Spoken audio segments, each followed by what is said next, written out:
Hi, this is Brian with CarTeck Now. If you're new to working on your car, looking under the hood can be a little bit overwhelming. Today, we're going to go over the major parts of your car and why it's important to keep them in good working order. We're working on a 2019 Hyundai Elantra today. Not every car is going to look exactly the same, but they'll look generally the same. The dipstick is probably the engine part that we're all most familiar with. This is what you use to check the quality and quantity of oil in your engine. As with most liquids in your car, it's always best to check the levels when the engine is cold. Also, if you know you need to check the oil, try to park your car on flat ground so the reading is more accurate.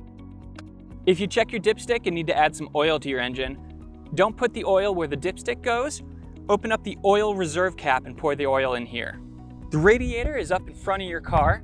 It's in charge of cooling down the engine. As coolant is pumped through your engine, it gets heated up. It then goes through the radiator, which transfers the heat to the air. It's important to keep your radiator working because your engine will overheat without it. Without coolant in your car, the radiator can't do its job. The coolant tank is located right next to the radiator and conveniently labeled coolant. To check your coolant levels or to add coolant, you'll need to take off the radiator cap. It's very important to only open the radiator cap when the car's engine is cold. If you try to open the cap while the car is running or has recently been running, not only will you probably burn your hand, but the cap will be pressure sealed, so hot coolant could explode out of the radiator. The battery supplies power to the electronics of the car whenever the car isn't running. The battery also provides power to the spark plug when you start the car.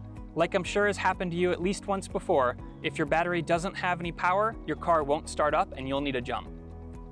A car's battery is used to start the car, but the alternator supplies the battery with a charge and runs the electronics while the car is on. Without a functioning alternator, your car would be running on just battery power, and the electronics would fail as soon as your battery ran out of power. One of the easiest DIY projects you can do is topping off your car's windshield wiper fluid. If you try to clean your windshield and no liquid comes out, all you have to do is take the cap off the windshield wiper fluid tank and pour in some more fluid until the level is at the fill line. A lot of cars nowadays will have a little picture of a windshield wiper to let you know you're in the right place. Newer cars have replaced the timing belt and fan belt with a singular serpentine belt.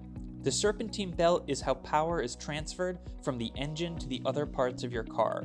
Though easier to fix than the notoriously expensive timing belt, repairing a serpentine belt can still be costly.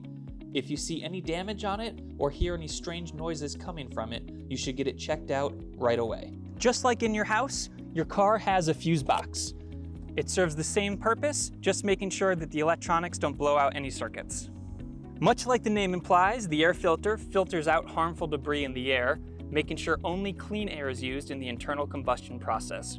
Just like the AC filter in your house, over time the debris that collects on the filter will build up and block airflow. This is why it's important to keep up on the air filter maintenance.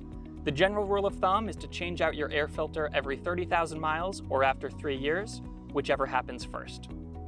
Thanks for joining us today. Hope you found the video helpful. If you have any questions, you can leave a comment below or check us out at cartechnow.com. Check back on our YouTube page regularly for more DIY videos.